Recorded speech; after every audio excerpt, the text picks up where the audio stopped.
Bonjour tout le monde et bienvenue à un autre épisode de Politiquement parlant. C'est le balado politique avec Salim Idrissi et Georges Tsantrizos. Merci beaucoup d'être là. Merci de nous écouter. Merci de nous suivre. Allez vous abonner sur notre chaîne YouTube. On essaie de grandir cette plateforme-là. Ça va super bien. Les chiffres montent. Évidemment, il y a les plateformes audio. Partout où vous aimez télécharger vos balados préférés, que ce soit sur Spotify ou Apple ou n'importe où. Allez vous abonner et merci évidemment de tout votre appui. Salim, comment ça va? Écoute, ça va bien. Puis toi? Ça va super bien, je suis content. Surtout avec le chaos qu'on a vu la semaine prochaine sur la question des transports, la semaine dernière, sur toute la question des transports en commun, avec toute la saga à l'Assemblée nationale, les maires, tout à coup, qui se sont mis contre la ministre. Donc, on s'est dit, regarde, c'est un thème quand même intéressant. On va emmener quelqu'un qui en connaît un tout petit peu. Non, mais tout à fait. Puis, en plus, George, on est vraiment dans l'actualité depuis environ 2-3 semaines. On a eu le critique en matière de transport à l'Assemblée nationale, Monsef Deraji, qui nous a parlé un peu de transport. Ouais. On a eu le maire de Laval qui a suivi par la suite, qui nous a parlé de transport. Puis effectivement, aujourd'hui, on reçoit quelqu'un qui a été quand même très proche des transports dans les dernières années, c'est le moins qu'on puisse dire, avec un très beau projet, celui du REM qui lie la rive sud de Montréal au centre-ville de Montréal. Harout Chitilian, bonjour. Bonjour Salim, bonjour George. Merci d'être là. Juste pour le bénéfice de ceux qui nous écoutent et qui nous regardent, Harout a été très généreux à l'époque où je commençais mon podcast anglophone à l'époque. Il était parmi les premiers invités qui étaient venus sur le podcast. Il venait tout juste de fermer le chapitre politique. Il était conseiller municipal à la Ville de Montréal et il y avait un tout nouveau défi qui se présentait à lui, dont celui de vice-président à la Caisse de dépôt et de placement du Québec Infra. Donc, c'est la branche un peu de cette société d'État-là qui s'occupe des projets d'infrastructure et qui a pris la responsabilité d'un des plus gros projets d'infrastructure au Québec là, en matière de transport. Oui, c'est plus gros au Québec et certainement un des plus gros à travers le Canada aussi. Et je dirais même un des plus complexes parce que c'était le plus long réseau automatisé en GOA4 au monde, avec 67 km, 26 stations. Donc, on peut être fier du chemin parcouru jusqu'à maintenant par ce projet, le chemin qui reste à parcourir. Et ça a été fait chez nous, par la Caisse, par des ingénieurs d'ici, mais qui ont reçu également de l'aide, de l'expertise d'ailleurs, parce qu'il y a des compagnies multinationales de l'Espagne, des compagnies également françaises qui sont impliquées dans ce projet-là. Et là, ça fonctionne. Et ça lie Brossard au centre-ville en 12 minutes. Et ça a permis le développement de l'immobilier à Brossard. Et c'est pas encore terminé parce qu'on a vu ce qui s'est passé à Solar. Il y a le 10-30 qui va connaître une transformation aussi. Et il y a toute la vision de la mairesse qui a été annoncée le 6 décembre dernier pour le redéveloppement du secteur Panama, 165 hectares de terrain qui vont être redéveloppés pour devenir le centre-ville de Brossard. Donc oui, ça a été, en résumé, un projet extrêmement intéressant avec plusieurs défis passés, défis à venir. Et c'est un projet qui va agir comme catalyseur pour le redéveloppement, c'est déjà le cas, mais de l'ensemble de la région métropolitaine de Montréal. Alors effectivement, c'est un projet qui est incroyable, donc le REM est en service depuis le 30 juillet dernier. Exact. J'ai le plaisir de le prendre assez souvent. Et effectivement, je me rends aujourd'hui au centre-ville de Montréal sans mon auto. Et je suis très content de ça. Puis ça se fait très, très bien. J'ai jamais été parmi ceux qui ont connu des pannes, par exemple. donc, j'ai pas à me plaindre. Mais non, blague à part, effectivement, c'est un projet qui a un impact. Alors évidemment, il se veut... c'est-à-dire répondre à une demande de transport.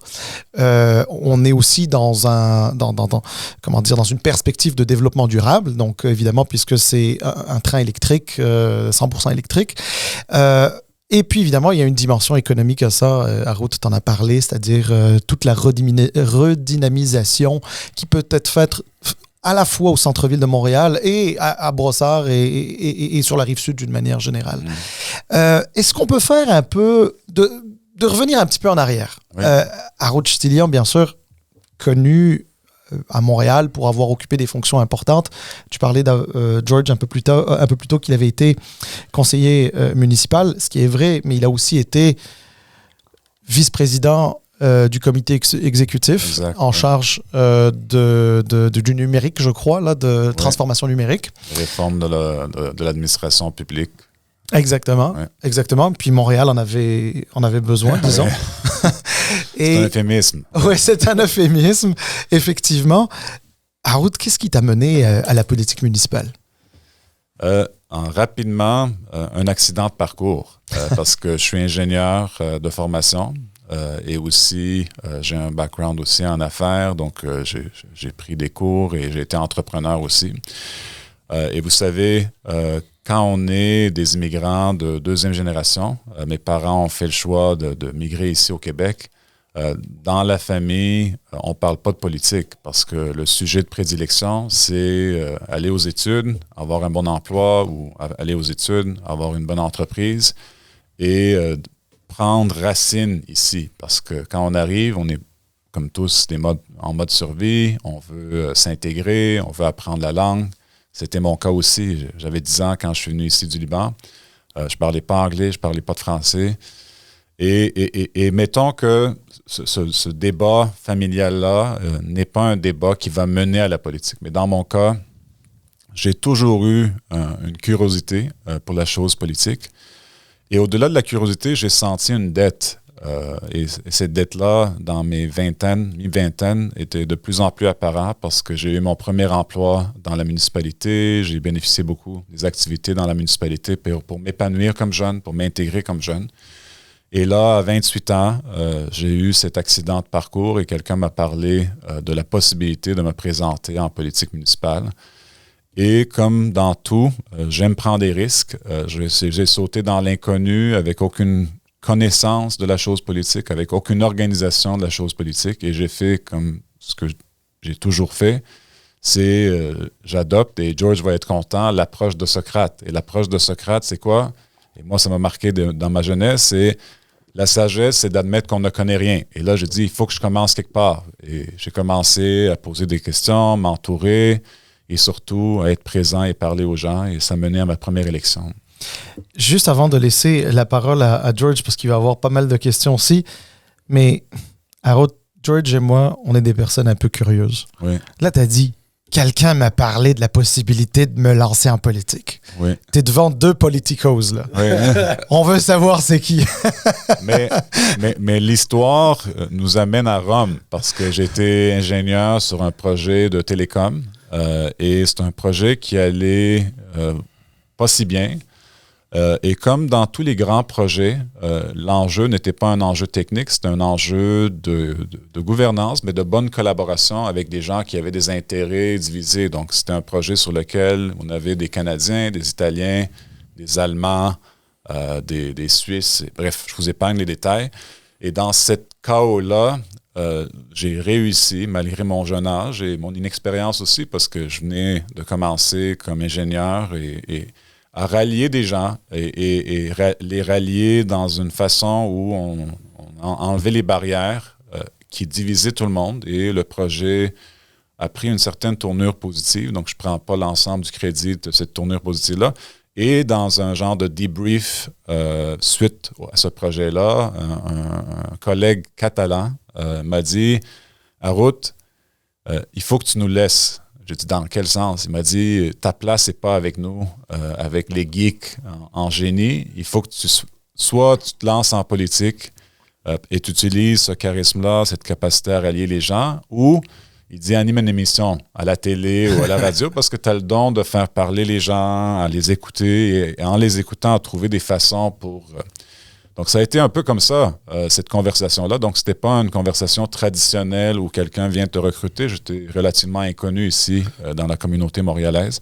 Et c'est cette conversation-là qui a mené après à des discussions ultérieures et finalement à mon lancement dans une campagne active. Je veux qu'on parle un peu du REM.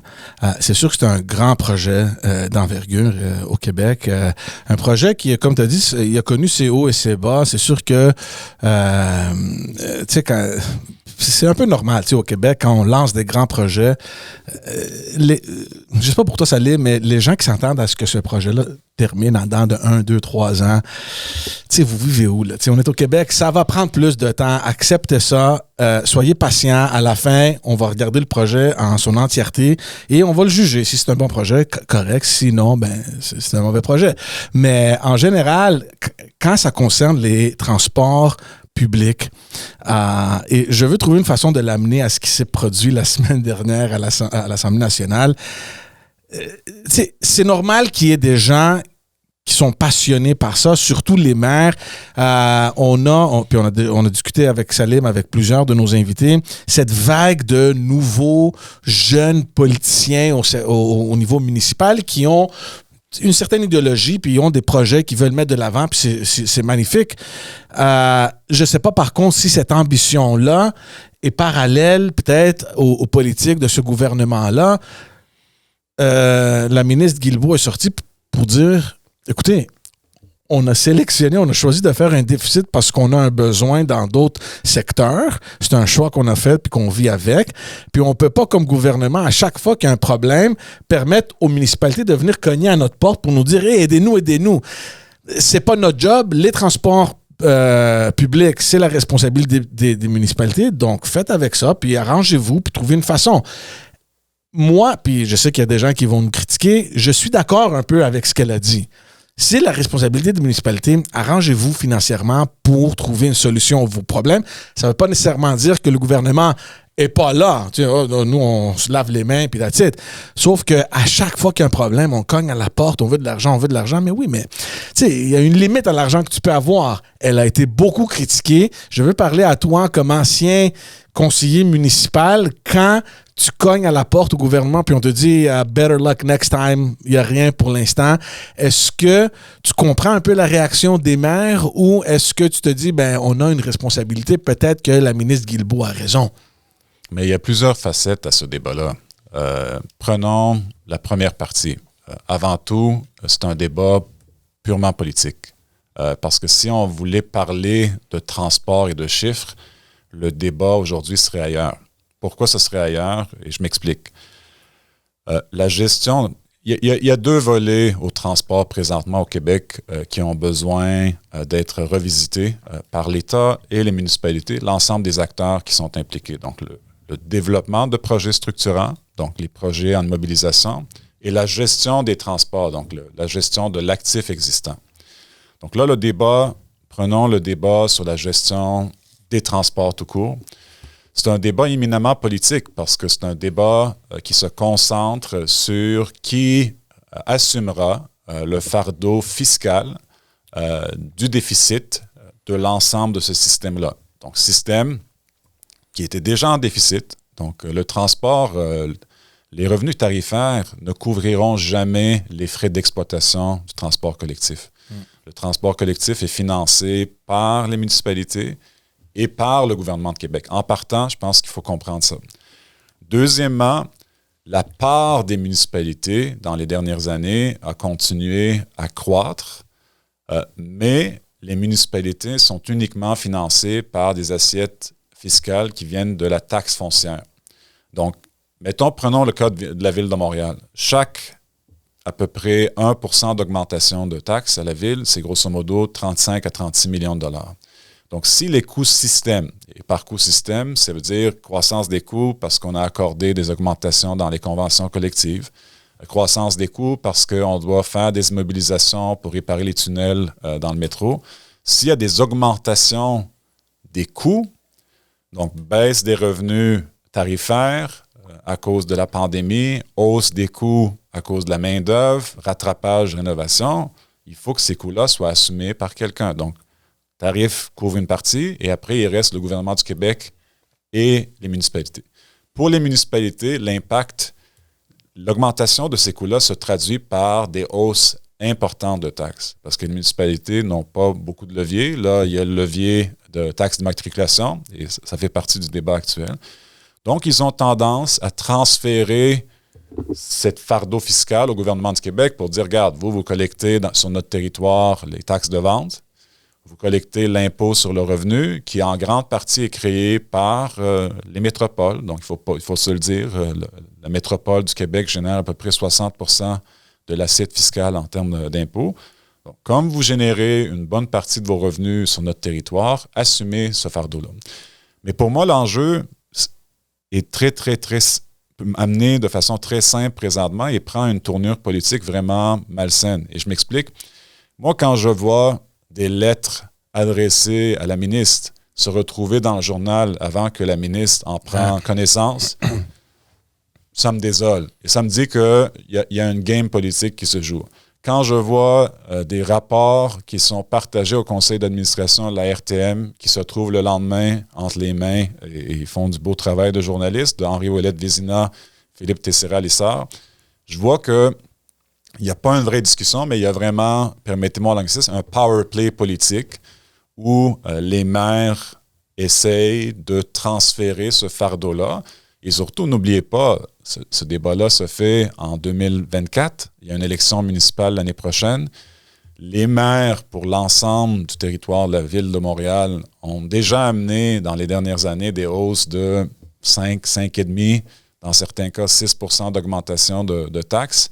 Et là, la pire chose à faire en politique, c'est d'amener une hausse de taxes salées dans une année préélectorale. Ouais. Donc, il y a vraiment un game politique qui se joue. Mais pour moi, c'est désolant parce qu'il y a beaucoup plus à dire et à faire sur ce sujet-là, parce que c'est un sujet qui est très important pour l'avenir de nos villes et très important pour l'avenir de la province du Québec aussi. Et c'est ça ma désolation présentement. Alors, j'ai écouté avec beaucoup d'attention ce que tu viens de dire, puis honnêtement, il y a beaucoup de choses avec lesquelles je suis d'accord, en fait, la majorité, je dirais même. Mais si on essaye de voir ça à un niveau un petit peu plus macro, puis ça, c'est quelque chose que j'ai dit à la mairesse Fournier qui est venue à notre podcast, mais aussi au maire Boyer de Laval. Aujourd'hui, les municipalités, on sort un petit peu du transport un instant, mais on va y revenir par exemple. On sort du transport un instant. Les municipalités, elles en ont de plus en plus de responsabilités. On parle de tout ce qui est changement climatique, ça a un impact. Il y a des politiques qui sont mises en place, il y a des dépenses qui sont faites là-dedans. Mais en même temps, les municipalités, leur marge de manœuvre pour se financer, c'est-à-dire leurs revenus, leurs sources de revenus, elles sont connues. Hein. Il n'y en a pas des milliers, des cents, là, des sources de revenus. Alors, c'est sûr qu'il y a certains aspects que les municipalités souhaiteraient que le gouvernement du Québec, puisse soutenir. Je sais pas, on parle de tornade. Là, à Gatineau, il y a une tornade, etc. Puis, je veux dire, il y a eu des dégâts, puis c'était des dizaines de millions de dollars. Puis, pour la municipalité de Gatineau, c'était énorme. Elle s'est ramassée avec la facture. Est-ce que le gouvernement du Québec n'avait pas quelque chose à faire là-dedans? Puis, il y en avait d'autres, des exemples. Là, il y en a d'autres. Bref, tout ça pour dire que, est-ce que, finalement, il n'y a pas à la base un problème de financement des municipalités qui ne peuvent plus finalement lever tout seul le poids justement du transport en commun et de ce que ça impacte, parce que c'est bien sûr de gros sous. Est-ce que le problème il n'est pas finalement plus global que juste le transport? Oui et non, parce que pour le transport, comme dans d'autres services qui sont à la charge des municipalités, l'absence de la diversité de sources de revenus ne doit pas, ce débat-là de l'absence de diversité de sources de revenus ne doit pas se faire au détriment du questionnement sur l'organisation du service. Exact. Ouais. Et j'ai passé 4 ans comme responsable des réformes organisationnelles à poser des questions sur plusieurs services, comment les services étaient administrés à la Ville de Montréal. J'ai fait le tour des différentes villes à travers le Canada pour aller trouver des benchmarks, donc des indicateurs de performance pour bien analyser les services, voir si ces services étaient rendus de façon optimale. Et je reviens au transport parce que c'est important. Oui, il y a un débat important à avoir sur la diversification des sources de revenus, identifier des sources de revenus indexées, fiables à moyen et long terme. Mais ce débat-là ne doit pas également tasser le questionnement sur l'organisation du transport. Et je m'explique. Présentement, si vous regardez la gestion des transports, vous avez, mettons, 4 familles d'actifs. Vous avez les bus, vous avez le réseau de métro, vous avez les trains et vous avez un REM. Prenons le REM. Le modèle du REM, présentement, les municipalités crient que le REM leur cause un déficit parce qu'il y a un transfert de revenus qui se fait des assiettes tarifaires du bus ou du train sur la rive sud vers le REM. Soit, on dit oui, c'est le cas. Mais ce que les municipalités ne disent pas dans ce débat-là, parce que si on veut avoir un débat réfléchi, il faut mettre toutes les cartes sur table, que le REM a contribué déjà depuis sa mise, la première pelletée de terre, à accroître l'assiette fiscale des municipalités de 2 façons. Nouveau développement, et là, vous avez déjà les redevances que le REM a générées sont indicateurs du développement qui s'est fait à Montréal, Île-des-Sœurs, Brossard, Pointe-Claire. Et le deuxième élément, c'est la croissance également de l'assiette fiscale du bâti existant. Donc, les maisons autour des stations du REM ont pris valeur. Donc, si on parle du REM, on essaie de focaliser, oui, il y a un transfert qui se fait, mais parlons-nous également de la plus-value que le REM a générée en termes de retombées fiscales pour les municipalités. Parlons-nous également du modèle du REM, comment le REM est financé par les municipalités. C'est un modèle utilisateur-payeur. Si le REM ne transporte pas de passagers, le REM ne se fait pas payer, ce qui n'est pas le cas du bus qui circule vide le soir ou qui a circulé vide pendant 2 ans de pandémie. Et le troisième élément non négligeable, c'est que le modèle du REM est déjà un modèle dans lequel le gouvernement est fortement impliqué. Vous avez les revenus tarifaires payés par l'usager, vous avez les municipalités qui payent une partie, mais le gouvernement paye à peu près 70% de la facture du REM. Et ce que je déplore présentement, c'est que si on met le REM de côté, il reste le train, le métro et les bus. Et moi, je vais me concentrer sur les bus, parce qu'il y avait un article récemment de Henri Ouellet-Vézina et Philippe Tessera-Lessard qui parlait des déficits de l'ensemble des modes de transport. Et dans le réseau de bus présentement, vous avez un déficit de 1 milliard de dollars. Qui s'explique comment? Qui s'explique comment? Bonne question. J'ai eu une partie de la réponse dans mes premières années à CDPQ-Infra. On essayait d'organiser des mesures de mitigation pour pallier l'interruption de service du train de banlieue. Je me suis retrouvé, par ce concours de circonstances, dans une discussion. Une discussion dans laquelle, jusqu'aujourd'hui, je me pose des questions sur cette discussion-là et comment cette discussion-là peut faire partie de la solution pour la suite. Parce que rapidement, j'ai réalisé que le bus, peu importe qu'il a le même nombre de roues, qu'il soit de la même compagnie, coûte différemment dépendamment de quelle société de transport gère ce bus-là. Parce qu'un bus qui circule sur Taschereau n'a pas le même coût que le bus qui circule sur Saint-Martin, que le bus qui circule sur Henri Bourassa à Montréal. Oui, on va me dire qu'il y a certains facteurs de différence. Certains bus sont plus âgés, donc vont nécessiter plus de maintenance. Certaines conventions collectives, dans le cas des RTL ou dans STM, les conventions collectives sont différentes, dépendamment des sociétés de transport. Et il y a l'autre facteur, c'est l'organisation du système de soutien de cet actif-là. Il y a des garages, il y a des mécaniciens. Donc, mais pour moi, tout ça ne fait pas de sens. Dans le sens où, pour un service qui est simple à administrer, c'est d'amener les gens d'un point A à point B, il faut trouver un indicateur de gestion pour dire, regarde, il y a aussi les bus qui sont administrés par Exo, qui sont des bus pour la plupart privés. Donc, il y a Keolis, Transdev qui opèrent des bus. Et il faut trouver à un certain moment, avoir un débat public et il faut ouvrir les livres et dire, regarde, chaque kilomètre parcouru pour un bus coûte tant à telle place, tant à telle place. On identifie que le coût optimal, c'est ça. Et là, ensemble, peu importe la rigidité des conventions collectives, peu importe tous les freins bureaucratiques qui sont entre nous et la situation optimale, on va travailler ensemble pour arriver là. Et moi, je compare cette situation-là à ce qui s'est passé avec l'industrie de taxi. L'industrie de taxi, dans les années 2010-2012, c'est une industrie, quand on rentrait dans un taxi, qu'est-ce qui arrivait? On n'arrivait pas à payer avec une carte crédit. Les taxis étaient en mauvais état. Souvent, il était pas propre. Et aussi, on n'avait pas l'impression d'en avoir pour notre argent.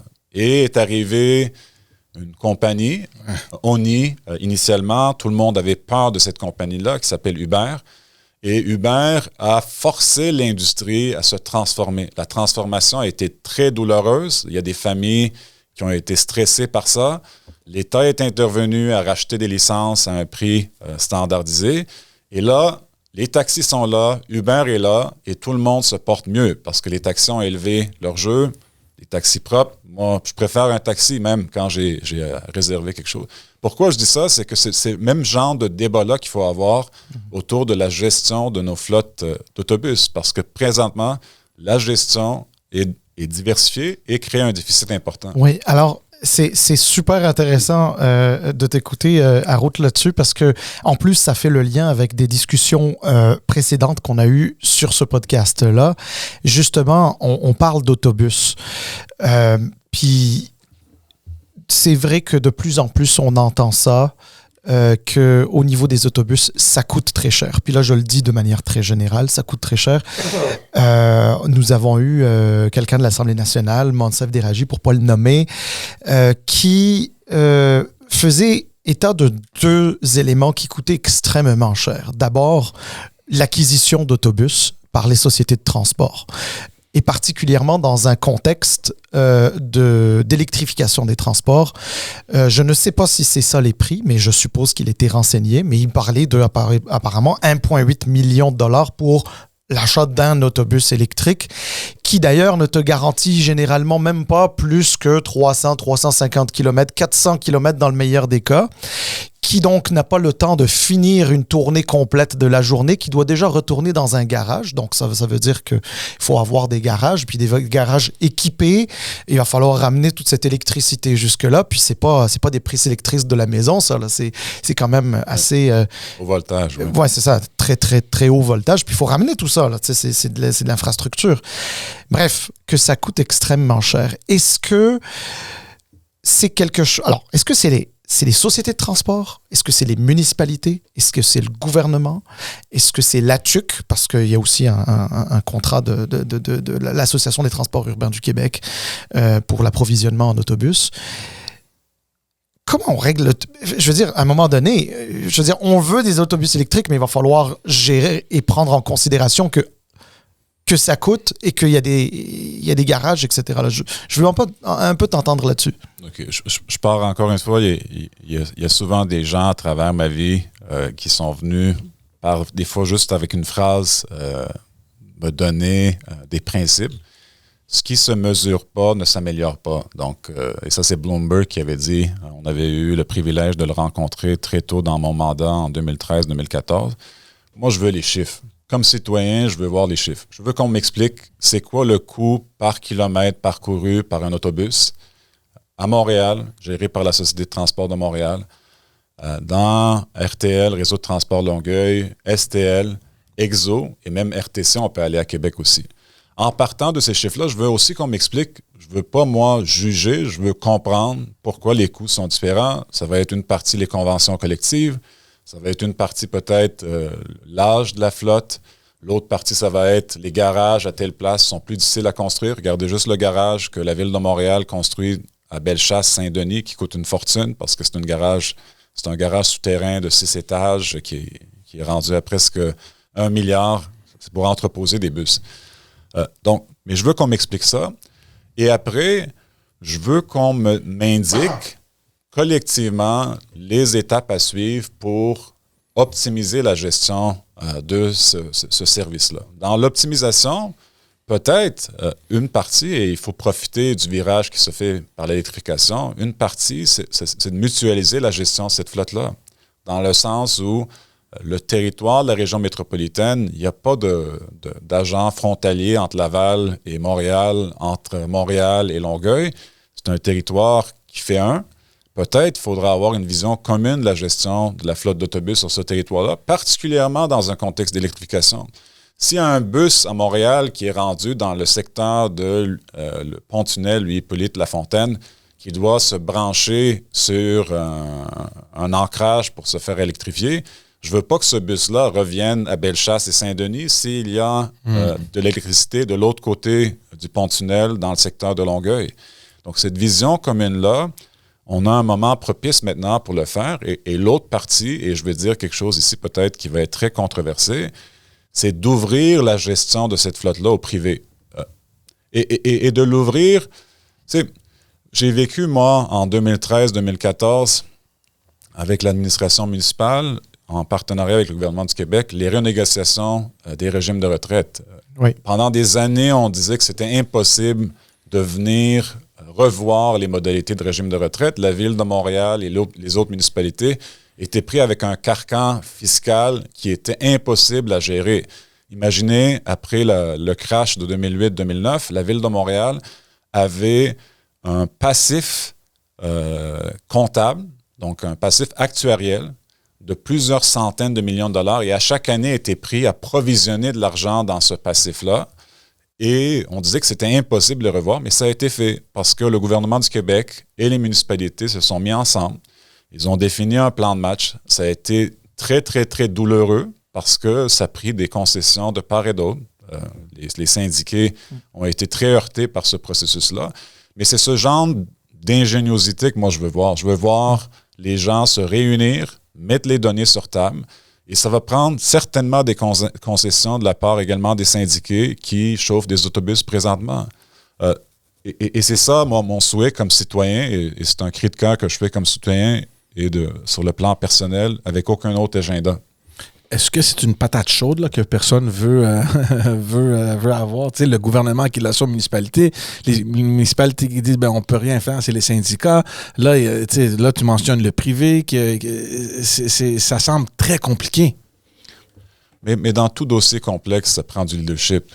Et le leadership vient avec toujours des risques. Parce que si tu assumes la responsabilité d'une démarche, il y a toujours deux finalités. Soit tu réussis, soit tu échoues. Mais à force de ne pas vouloir se lancer dans des démarches risquées et jouer toujours la moyenne, il n'y a rien qui se fait. Donc, il y a quelqu'un quelque part qui va devoir se lever et dire, regarde, moi, et il y a des gens extrêmement compétents qui ont un très grand sens de leadership autour de cette table-là présentement. Nous ou moi, je veux assumer cette responsabilité-là. Donc, ayons un vrai débat autour de ce sujet-là. Quoique ce débat-là peut nous amener à des endroits extrêmement risqués. Je parlais des conventions collectives, je parlais de la gestion territoriale des flottes. Ayons ce débat-là. Mais ça va prendre des gens et ça ne sera pas en toute facilité parce que c'est un débat qui va être extrêmement douloureux, extrêmement risqué parce qu'il va venir challenger le statu quo d'une certaine façon. Mais c'est intéressant parce que tu parles de nouvelles idées. Là, tu as parlé de Monsef Déragi. J'ai parlé de ce que Monsef a dit. Ouais. Mais on a parlé de Monsef, là. Mais c'est intéressant parce que cette semaine, j'ai vu qu'il a présenté un projet de loi pour aider les municipalités à peut-être autofinancer le secteur public. Et dans son projet de loi, c'est pas énorme, là, c'est comme une page. Je pense que j'ai lu très rapidement. Il suggère de permettre aux sociétés de transport de rentrer dans l'industrie du développement immobilier, que ce soit dans leur terrain ou dans leur bâtisse actuelle. Donc, peut-être les étages supérieurs ou à côté de leur territoire, de leur terrain, whatever. Donc, comme ça, tu contribues à la pénurie de logements qui existent. Donc, ça peut être évidemment des logements sociaux, abordables ou whatever. Et en même temps, mais ça permet à ces sociétés-là d'avoir un certain revenu pour peut-être se financer. Est-ce que c'est une bonne idée? Mais ça travaille le côté revenu de l'équation. C'est ça. Donc, le côté revenu de l'équation, c'est clair que présentement, une partie du déficit est provoquée par la perte de l'achalandage qui a fondu dans le contexte pandémique et oui, développé autour des pôles de transport collectif. À moyen terme, ça ne sera pas immédiatement, va amener plus de logements, va amener également un profil de citoyens qui ne seront pas à l'auto, donc qui vont être des utilisateurs du transport collectif. Donc, c'est une idée qui a du mérite pour essayer. Et le maire de Laval aussi, dans sa lettre ouverte, a mentionné ça. Il a dit, regardons comment on peut densifier autour de nos réseaux de transport pour amener plus d'usagers dans les réseaux, parce que présentement, le déficit, en partie, est provoqué par cette perte d'achalandage. Mais un ne se fait pas sans l'autre. Donc, autant qu'on peut débattre des revenus, notamment les redevances, la densification, une partie assumée par la taxe d'immatriculation, une partie assumée peut-être par d'autres sources de revenus, autant qu'en même temps, on ne peut pas faire l'économie d'un débat sur la façon que ce réseau-là est organisé et géré présentement. Oui. Alors, effectivement, puis en plus de ça, il y a souvent une question d'expertise, dans le sens que, est-ce que l'expertise de la STM, par exemple, est dans l'immobilier? Je ne crois pas. Donc, il y a peut-être des façons de voir ça. Cela dit, ça m'amène à un point qui est justement important, que je voulais aborder avec toi, Harout, justement. La CDPQ Infra, que tu as bien connue, donc, jusqu'à récemment, il y a beaucoup de personnes qui, à un moment donné, se disaient, est-ce que c'est son rôle de piloter un projet comme celui du REM? Est-ce que la CDPQ Infra ne se substitue pas d'une certaine manière au ministère des Transports du Québec, au MTQ? Et est-ce que ça n'aurait pas été plutôt le rôle du gouvernement de la France? Alors, j'ai déjà entendu des explications. Je veux entendre les tiennes. OK. Mais pour comprendre le futur et aujourd'hui, il faut aller dans le passé. Exactement. Pour retourner dans le passé, faisons un peu d'histoire politique récente. 2014, élection du gouvernement libéral de M. Couillard, avec l'équipe économique, Coiteux, Leitao et M. Daou. Jean Daou. C'est ça, M. Daou, feu Jacques Daou. Cette équipe-là, sous le leadership de M. Couillard, fait la constatation que les finances publiques sont dans un état lamentable. Et les finances publiques qui touchent deux volets de la mission du gouvernement, autant l'administration des services courants, mais également l'administration de ce qu'on appelle le PQ, le Plan québécois d'investissement, donc dans les infrastructures. Ouais. Et là, il commence à réfléchir à des façons de générer des marges de manœuvre pour après réinvestir dans la mission de l'État, mais également de réaliser des projets d'infrastructure tout en sachant que le gouvernement n'avait pas de marge de manœuvre pour le faire. Et arrive dans ce contexte-là la Caisse de dépôt qui avait déjà fait des projets ailleurs de développement parce que la Caisse investit en infrastructure depuis plus de 25 ans.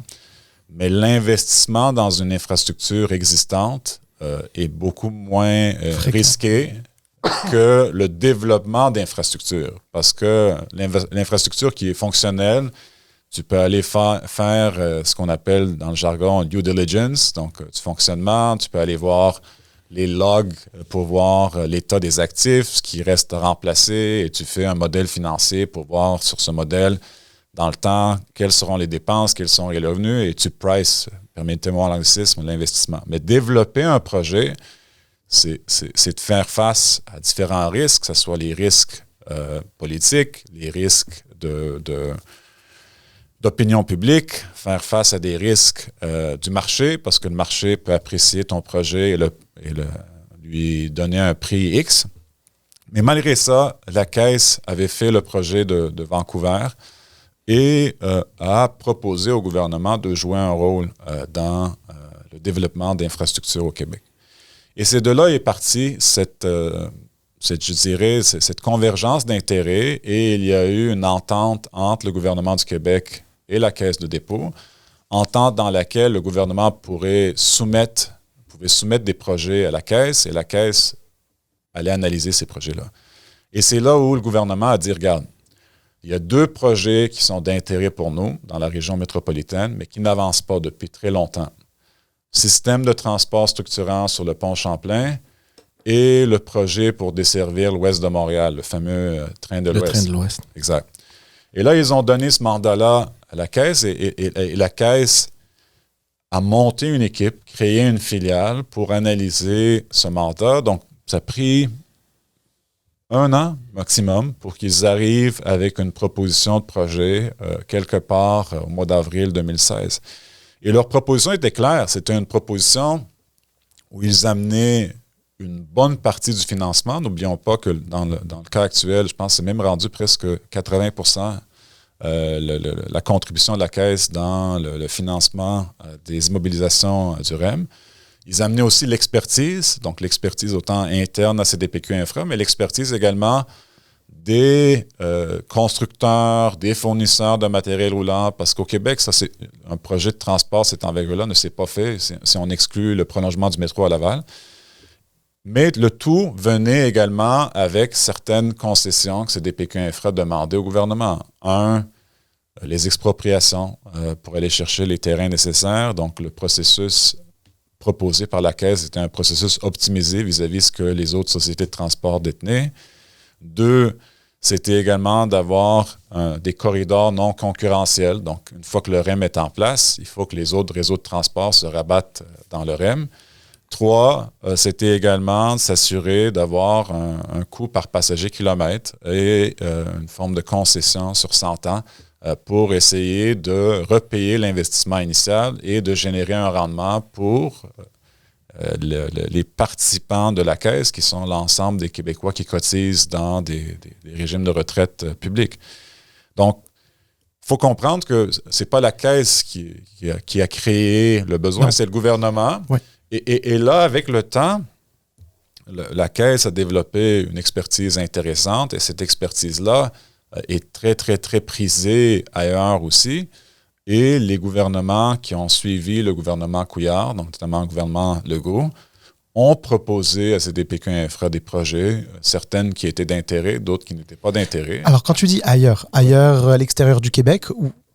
À l'extérieur du Québec et même à l'extérieur du Canada. Okay. J'ai participé dans le projet de Nouvelle-Zélande et l'expertise qu'on a amenée en Nouvelle-Zélande en partenariat avec le New Zealand Superfund. C'était une expertise d'intérêt et même on avait déposé un projet juste avant la pandémie qui était extrêmement bien reçu. Mais c'est la pandémie qui a fait que Mme Ardern, qui était la première ministre, a choisi de se concentrer sur la gestion de la pandémie que de lancer un projet d'envergure. Oui. Donc, c'est ça le contexte dans lequel la Caisse s'est impliquée. Alors, merci en fait d'avoir recontextualisé ça et donné certains éléments historiques. C'est impeccable, c'est très clair, c'est très net. Mais alors, tu comprendras que ma question précédente, c'était pour mettre la table à une autre question qui est la suivante. La Ville de Québec, son tramway dont on entend parler depuis des années, avec une promesse du maire Marchand de concrétiser ça. Bon, on connaît la saga, c'est-à-dire que ça finalement, le gouvernement a dit que c'était trop cher, etc. Là, puis on est au point mort. Avec tout ce qui s'est passé, aussi avec le troisième lien, parce que un peu comme tu le décrivais à Montréal et sa rive sud, mais aussi avec Laval et la rive nord, etc. Ben, il y a une situation, j'ai pas envie de dire similaire, mais qui s'apparente à ça aussi, parce que Québec est quand même une grosse ville et que les deux rives communiquent, etc. Là, on a confié un mandat à la Caisse. Qu'est-ce que tu penses de ce mandat-là qui a été confié à la Caisse? Et est-ce que c'est dans l'expertise de la Caisse, en tout cas de CDPQ Infra, est-ce que c'est dans son expertise de se pencher sur ce mandat-là? En partant, je crois que Québec étant la capitale nationale, ça prend un système de transport structurant. Et là, je dis ça sans partisanerie, je suis un Montréalais et je vais toujours défendre les intérêts de Montréal, même comme citoyen ordinaire présentement. Mais Québec, c'est une ville qui a une belle croissance, Lévis aussi. C'est une place également où il y a des noyaux économiques qui se développent, il y a des compagnies qui s'installent, autant en technologie, en finance, en assurance. Donc, ça prend une vision des transports dans la région de Québec. Ceci étant, j'ai regardé autant de façon théorique que de façon pratique et politique le dossier de tramway. Je ne prétends pas maîtriser tous les fins détails de ce dossier-là. Mais pour moi, en partant, il y avait une étude universitaire de l'UQAM sur la gestion de projet qui comparait 3 projets au Québec. La réfection du pont-tunnel Louis-Hippolyte Lafontaine, le tramway et le REM. Et surtout comparer les 3 projets sur la phase qui est déterminante dans la réalisation d'un grand projet, c'est la phase de planification. Donc, c'est la phase où, si on le ramène vraiment sur, on essaie de vulgariser tout ça, c'est quand on se met en famille, mettons, on est à la maison ensemble et comme couple ou comme individu, on dit on veut rénover la cuisine. Et avant de commencer à contacter les sous-traitants, il faut avoir une portée de projet. Et dans la portée, on se dit, OK, est-ce qu'on met telle chose à telle place? Est-ce qu'on remplace complètement? Et la phase de planification pour un grand projet, c'est le moment où on détermine ce qu'on veut faire dans un grand projet. Et souvent, considérant que le transport, c'est un sujet éminemment politique, dans les projets passés à travers le Québec, cette phase-là s'éternise parce que souvent, on ne s'entend pas sur la portée du projet. On veut plaire à tout le monde, donc on fait des concessions et le projet prend une éternité. Entre-temps, les estimés qu'on avait dans une année X deviennent caducs parce que le marché a évolué. Et ceci étant, quand je regarde le projet du tramway, c'est un projet qui est en planification depuis 10 ans. Le REM, ça a pris 2 ans entre l'annonce et il y a eu une première pelle en 2018. 10 ans pour le projet de tramway du Québec. Déjà en partant là, moi je me dis, il y a quelque chose qui ne marche pas dans cette phase de planification. S'il y avait vraiment une main de fer pour essayer de faire ce projet-là, resserrer sa portée, il n'y aurait pas eu cette durée-là. Oui, peut-être certaines personnes qui sont impliquées diront « Oui, la portée était figée, mais c'est le gouvernement qui hésitait à confirmer son intérêt de financement. » Mais moi, le regard que je porte, je vois ça 10 ans. Deuxième regard que je porte, c'est qu'un projet, une fois rendu en phase de construction, qui reçoit un seul soumissionnaire, c'est dangereux. C'est pas impossible de faire le projet quand tu reçois un seul soumissionnaire, mais souvent, tu t'exposes à un danger parce que dans ce cas-là, tu n'as pas eu beaucoup d'intérêt du marché, tu n'as pas un appel d'offres compétitif et tu deviens un client captif à ce soumissionnaire-là. Et là, ils ont eu une seule soumission qui était beaucoup plus élevée que les estimés qu'ils avaient. Fait que dans ce contexte-là, donc encore une fois, il faut avoir toujours le contexte.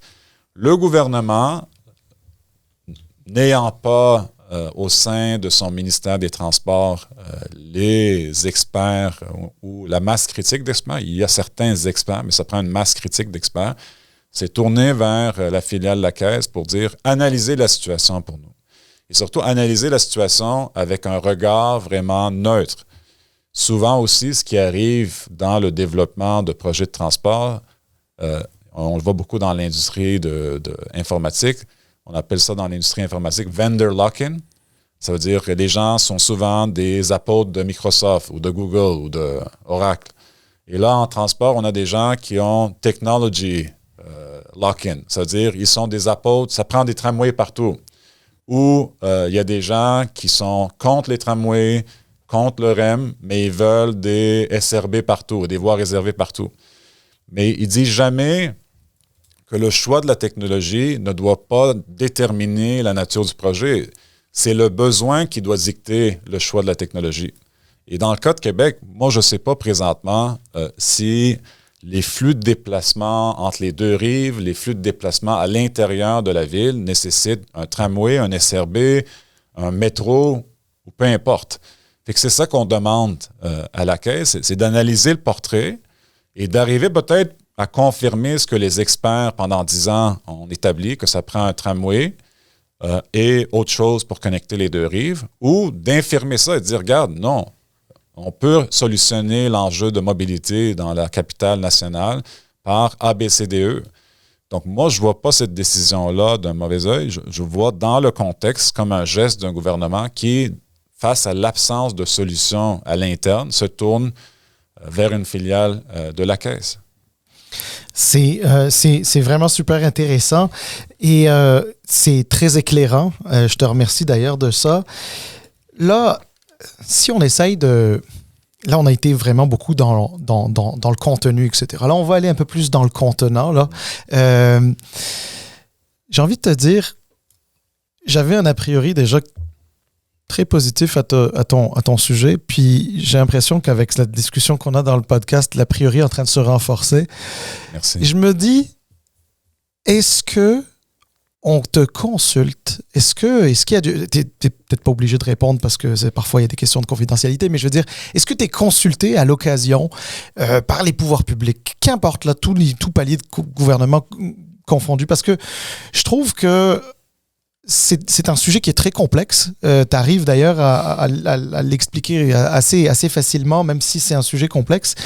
Est-ce qu'il t'arrive d'être consulté à titre à la fois d'ancien élu, mais aussi, bien sûr, avec tes responsabilités passées à CDPQ Infra? C'est une question intéressante. Consulter, moi, ma porte et mon téléphone est toujours ouvert. Et ce que j'ai été très clair dans le passé, moi, j'ai un seul drapeau.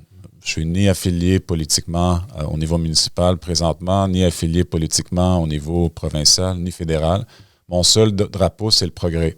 Je veux du progrès dans nos sociétés. Je veux surtout qu'ensemble, parce que je crois fondamentalement qu'il y a une sagesse et une intelligence collective pour trouver des solutions aux problèmes les plus complexes. Et les moments les plus propices pour trouver ces solutions-là, c'est quand il y a une crise. Donc, moi, je veux participer à ça. Et pour moi, l'intérêt de le faire, soit activement par un rôle de conseiller, soit de le faire comme citoyen, soit de le faire de quelconque autre façon, ça m'importe peu. Je veux juste provoquer ça. Est-ce qu'on me consulte présentement? La réponse honnête, c'est non. Je suis consulté par personne. J'ai des mandats de consultation que je ne peux pas divulguer, mais pas sur ce sujet-là. Et je crois que humblement, j'ai beaucoup à offrir parce que, comme j'ai dit, moi, je peux poser les questions difficiles et même être un paratonnerre pour les gens qui vont se sentir insécures par ces questions difficiles-là. Je l'ai fait dans une autre vie, dans le contexte municipal. Je l'ai fait dans le privé comme entrepreneur. Je l'ai fait même dans les discussions avec les municipalités quand j'étais avec la Caisse pour le projet du REM. Et j'ai pas d'enjeu. Je suis pas là pour gagner un concours de popularité. Je suis là pour poser des questions et comprendre. Et souvent, si l'explication fait du sens, je vais laisser passer à un autre appel. Mais si je vois dans l'explication que non, il y a une autre façon de faire les choses, je vais poursuivre cette autre façon de faire les choses et souvent arriver avec les gens à trouver des dénouements positifs pour l'intérêt public. Le temps file, on va devoir terminer, mais je me retiens depuis le tout début parce que je le connais à route depuis très longtemps, puis on a même eu des discussions entre nous concernant l'état de la politique et tout les dernières années. Et là, tu n'es plus à la caisse de dépôt. Je comprends que tu travailles dans ton propre compte, tu consultes, puis c'est magnifique. Il y a une porte quand même intéressante actuellement, tant au niveau municipal qu'au niveau provincial, de peut-être aller chercher des cerveaux et des bons cerveaux, des cerveaux de qualité. Est-ce que tu considères peut-être un retour à la politique? Et je ne veux pas te mettre la pression non plus. Ça reste entre nous. La réponse spontanée est non. Parce que je crois que, en toute humilité, la politique en 2024 n'est plus la politique que moi j'ai connue en 2009. Et je ne sais pas si je suis capable à faire face à ce rythme que la politique moderne impose. Et j'ai beaucoup d'estime aux élus, autant municipaux que provinciaux et fédéraux actuellement. Donc, en partant, réaction vraiment spontanée, c'est non. Ceci étant, je me sens interpellé par les questions publiques. Je me sens interpellé. Tantôt, je disais, j'ai un seul drapeau, c'est le progrès. Donc, ça, c'est plus fort que moi. Donc, je me sens interpellé et je veux, peut-être pas immédiatement, contribuer à faire avancer les questions, les débats sur les questions publiques. Donc, réponse spontanée, c'est non. Mais en termes d'implication sur le débat et sur les questions publiques, c'est oui. Et il y a un troisième facteur aussi là-dedans, c'est quand je vois aussi les élus, je vois ce qui se passe au niveau des élus municipaux qui quittent en grand nombre et qui démissionnent, pour moi, ce n'est pas, en anglais on dit, c'est pas un selling point, c'est pas très vendeur pour moi de me lancer de nouveau en politique quand je vois ce genre de situation-là et certaines de ces personnes-là que je connais personnellement. Donc là aussi, il y a vraiment une remise à question à faire sur la valorisation du rôle des élus dans nos collectivités. Parce que croyez-moi, c'est des gens, c'est des humains et ils ont mal comme nous, ils dorment pas souvent comme nous quand on a des questions importantes à régler. Et il faut faire un minimum preuve d'indulgence, peu importe le parti que ces élus-là représentent, parce que faire la politique n'est pas facile. Et moi, l'ensemble des politiciens ont mon respect. Mais d'ailleurs, je te remercie de dire ça ici sur ce podcast à Politiquement parlant, parce que justement, l'esprit de ce podcast, c'est justement d'amener aussi un petit peu d'apaisement dans les discussions. On a reçu des gens de tout parti politique, gouvernement, opposition, autres, avec qui on a eu de superbes discussions et on a passé de très bons moments, malgré des divergences, parce que tout le monde sait à peu près où est-ce que George, d'une part, se loge, moi, etc. Oui. Mais on a cette possibilité. Mais en même temps, Harout, tu as fait de la politique, là. Tu suis quand même ce qui se passe. Tu es un citoyen bien renseigné. Quand je dis bien renseigné, dans le sens que tu suis tu suis le monde politique, etc. Là.